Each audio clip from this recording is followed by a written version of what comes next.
এই 24-এ আবারও আমাকে ওই ভোটের অধিকারের জন্য চিৎকার করতে হচ্ছে। ভোটের আইরনি, কোন জাতি আমরা, কোন জাতি? এই সমাজের শ্রেষ্ঠ লোক বসে আছেন।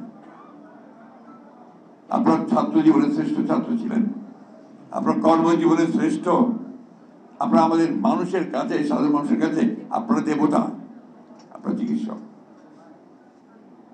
তাদের সামনে এই প্রশ্নটা আমি তুলছি। আর কত এই বিভাজন নিয়ে, আর কত এই ঘৃণা নিয়ে আমরা বাংলাদেশকে টেনে উপরে তুলবার চেষ্টা করব?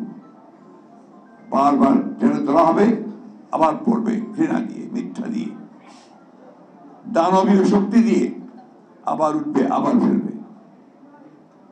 আমি কথা আজকে এই জন্যই বলছি যে মিলন যে প্রাণ দিয়েছিল, এখানে আমরা সবাই অনেক গুণগান করলাম, অনেক কথা বললাম।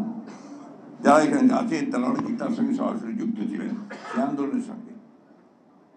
আমাদের কি দুর্ভাগ্য দেখেন, আমাদের ব্যর্থতা যে আমরা মিলনের সেই রক্তত্যাগ, আত্মত্যাগ, তাকে কিন্তু আমরা সত্যিকার অর্থে বাস্তবে রূপ দিতে পারিনি। কত সালে সেটা? 90-এ প্রাণ দিয়েছিল ভোটের অধিকারের জন্য, স্বৈরাচার দূর করার জন্য।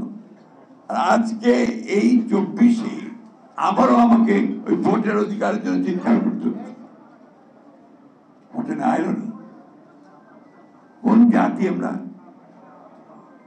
কোন জাতি? এই কথাগুলোকে আপনারা কখন নিজেকে জিজ্ঞেস করেন?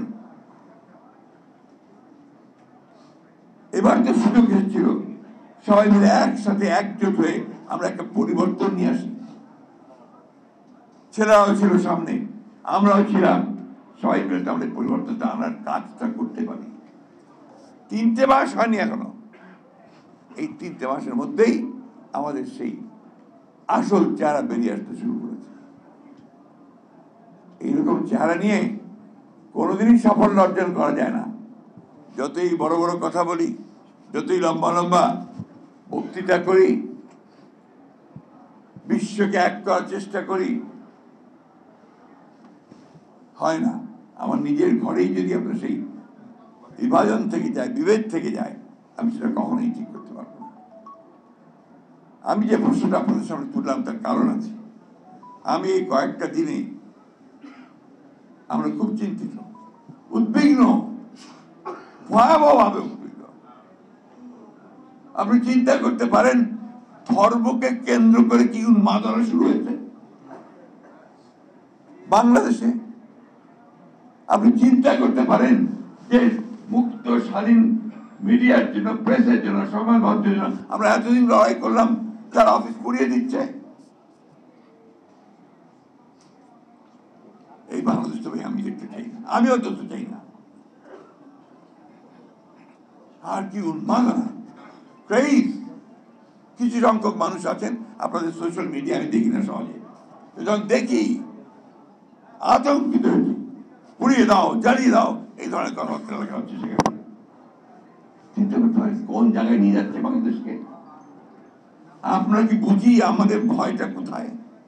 আমরা কি বুঝি আমাদের আতঙ্কটা কোথায়? আমরা কি বুঝি আততায়ী কোথায় ছুরি নিয়ে দাঁড়িয়ে আছে আমাদের পেছনে?